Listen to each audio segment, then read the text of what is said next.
Hair serum, shampoos, conditioners, spray, ಹೀಗೆ different kinds of chemicals ಗಳನ್ನ ಹೇರ್ಗೆ apply ಮಾಡಿಕೊಂಡು ನಿಮಗೂ ಬೇಜಾರಾಗಿದ್ಯಾ? ಏನಾದ್ರೂ ಆಯುರ್ವೇದಿಕ್ ಸೊಲ್ಯೂಷನ್ ಬೇಕು ಅಂತ ಹುಡುಕ್ತಾ ಇದ್ದೀರಾ? ಹಾಗಾದ್ರೆ ರೈಟ್ ವಿಡಿಯೋನೇ ನೋಡ್ತಾ ಇದ್ದೀರಾ. ಈಗಿನ ಹೆಕ್ಟಿಕ್ ಶೆಡ್ಯೂಲಲ್ಲಿ ಹೇರ್ ಕೇರ್ ಮಾಡ್ಕೊಳ್ಳೋದಕ್ಕೆ ಟೈಮೇ ಸಿಗೋದಿಲ್ಲ. ಟೈಮ್ ಸಿಕ್ಕಿದ್ರೂ ಕೂಡ ರೈಟ್ ಪ್ರಾಡಕ್ಟ್ನ ಹೇಗೆ ಯೂಸ್ ಮಾಡಬೇಕಂತ ಸಾಕಷ್ಟು ಜನಕ್ಕೆ ಗೊತ್ತೇ ಇರೋದಿಲ್ಲ. ಹೇರ್ಗೆ ನಾವು ಫಸ್ಟ್ ಫುಡ್ ಅಂತಂದರೆ ಅದು ಹೇರ್ ಆಯಿಲ್ ಆಗಿರುತ್ತೆ. ಬಿಕಾಸ್ ಹೇರ್ಗೆ ಚೆನ್ನಾಗಿ ಆಯಿಲ್ ಮಸಾಜ್ ಮಾಡ್ಕೊಳ್ಳೋದ್ರಿಂದ ಹೇರ್ ತುಂಬಾ ಹೆಲ್ದಿ ಆಗುತ್ತೆ, ಕಂಡೀಷ್ನಿಂಗ್ ಕೂಡ ಆಗುತ್ತೆ. ಇನ್ಫ್ಯಾಕ್ಟ್ ನಿದ್ದೆ ಕೂಡ ತುಂಬ ಚೆನ್ನಾಗಿ ಬರುತ್ತೆ. ಯಾವುದೋ ಎಕ್ಸ್ಪೆನ್ಸಿವ್ ಹೇರ್ ಆಯಿಲ್ನ ಯೂಸ್ ಮಾಡಬೇಕು ಅಂತ ಏನಿಲ್ಲ.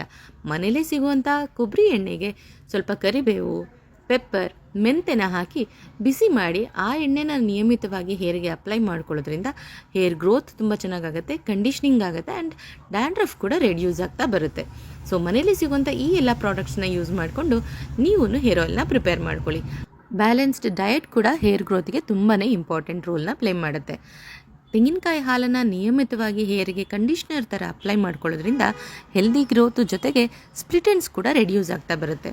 ಇನ್ನು ಇದನ್ನು ಸೀಗೆಕಾಯಿ ಜೊತೆ ಮಿಕ್ಸ್ ಮಾಡಿಕೊಂಡು ಹೇರ್ ಪ್ಯಾಕ್ ಥರ ಅಪ್ಲೈ ಮಾಡ್ಕೊಳ್ಳೋದ್ರಿಂದ hair conditioning and deep nourishment ಕೂಡ ತುಂಬ ಚೆನ್ನಾಗಾಗುತ್ತೆ. ಸೊ ಹೀಗೆ ಮನೇಲಿ ಸಿಗುವಂಥ ಸಾಕಷ್ಟು ಪ್ರಾಡಕ್ಟ್ಗಳಿಂದ ನಾವು ಹೇರ್ ಕೇರ್ನ ಮಾಡ್ಕೊಳ್ತಾನೆ ಬರ್ಬೋದು.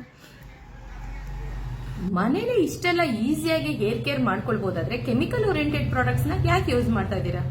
ಇದೇ ತರನೇ ಮತ್ತಷ್ಟು ಇನ್ಫಾರ್ಮೇಟಿವ್ ಅಂಡ್ ಇಂಟ್ರೆಸ್ಟಿಂಗ್ ಸಬ್ಜೆಕ್ಟ್ ಜೊತೆಗೆ ನಿಮ್ಮನ್ನು ಭೇಟಿ ಆಗ್ತೀನಿ. Until then take care and stay tuned. Mathrubhumi Times ಸದಾ ನಿಮ್ಮೊಂದಿಗೆ ನಿಸ್ವಾರ್ಥದಿಂದ.